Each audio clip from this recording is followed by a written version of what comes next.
Today we're making these unbelievably delicious and oh so cute. Look at them. They're pumpkin cannoli. Amazing! Amazing. A little time consuming, yes, but oh, it's oh so worth it. Perfect for any time, for the holidays. Thanksgiving's coming. You're gonna love them. Yum.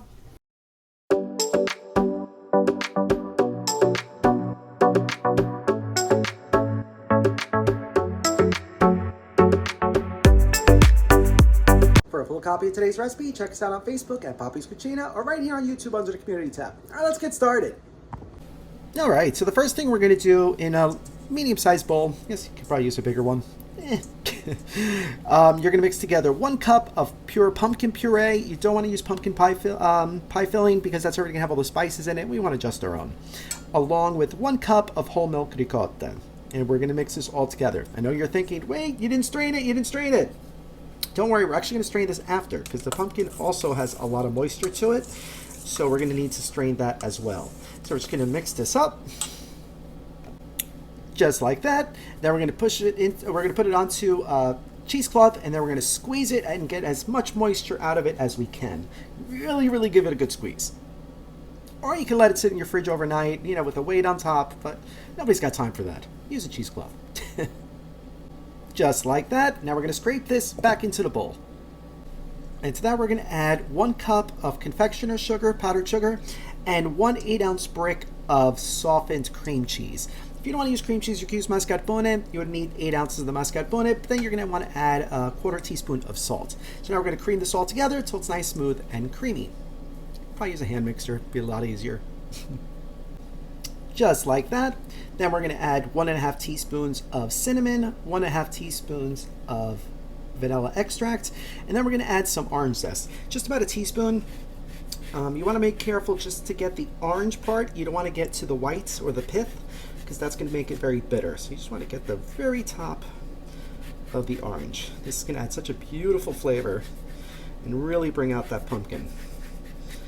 Make it a little tart and fabulous. Like I said, you only need about a teaspoon because a little bit of this stuff goes a long way. Just about.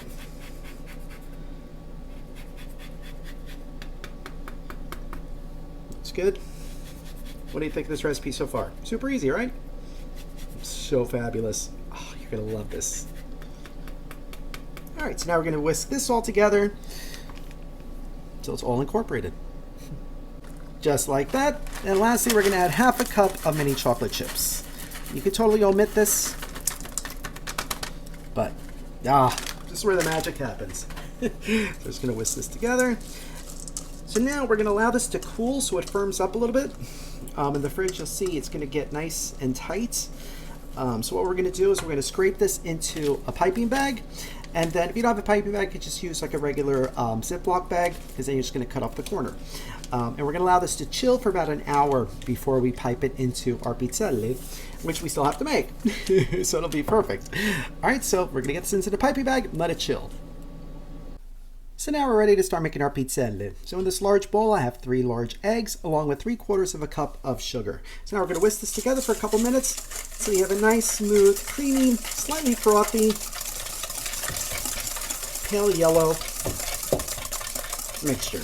All right, so we're going to just keep whisking away. Just like that. And to this, we're going to add 2 teaspoons of pure vanilla extract, 1/2 teaspoon of ground cinnamon, along with 1 stick or 1/2 cup of melted salted butter. You want to make sure this is cool because if you're going to add it to your eggs, it's going to cook your eggs, and you don't want to do that. So now we're going to add that in here. And then we're going to whisk this all together until it's all nice and smooth. And then lastly, we're going to add 2 teaspoons of baking powder along with 1 3/4 cups of all-purpose flour. So now we're going to mix this together till all the ingredients are fully incorporated. You have a nice smooth batter. You don't want to overmix this. That'll end up leaving you with a tougher pizzelle. So we're just going to mix this together till it just mixed together. So here I have my pizzelle maker that I preheated and I sprayed it thoroughly with a non-stick cooking spray. I'm using a mini one, so if you have a regular size one, that's fine too. Now I'm just going to put the batter in. You know, follow the instructions of how much batter you need to use. This one needs about a tablespoon. So, right into the middle it goes.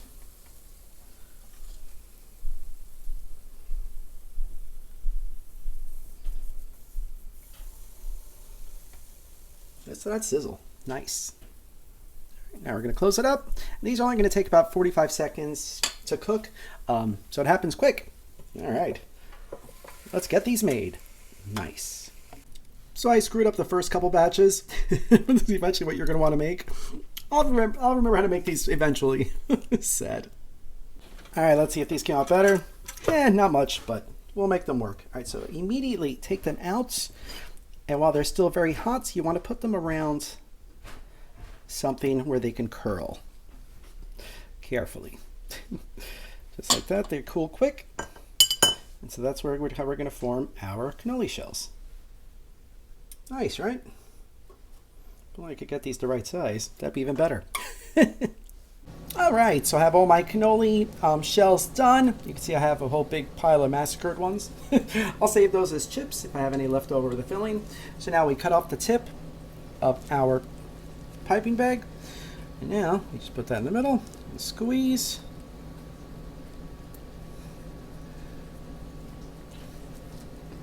I overfill the bag. All right, so we can do it again this side, a little bit more over here, and there you have your pumpkin cannoli. How cute is that? All right, so I have a bunch more to make and to fill, and how fun. Just like that. Now we're going to top them with some powdered sugar. You know, it's not going to be a cannoli without it. Just like that. And it's time to give them a try. Yum! Bon appetit! Mmm. Mmm. Mmm.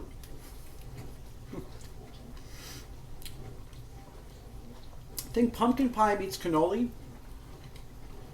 And there you have it. That's what these are. They're amazing.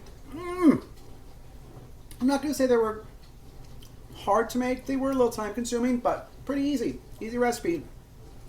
So if you give it a try, let us know. Thank you so much for watching. And now I need a drink. Oh yeah.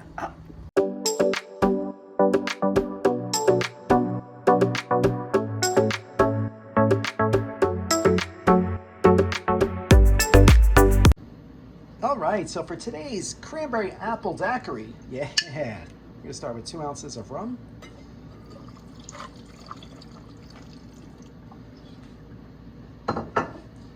One ounce of apple schnapps.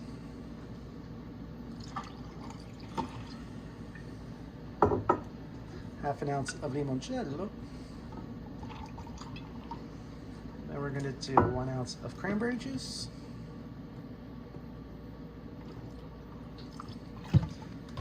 One ounce of apple cider, then 1.5 ounces of margarita mix. And we're gonna give this a good shaky as we pour. It looks pretty good. Can't see how it could be bad. Oh, perfect. Nice. Let's give it a try. Salute.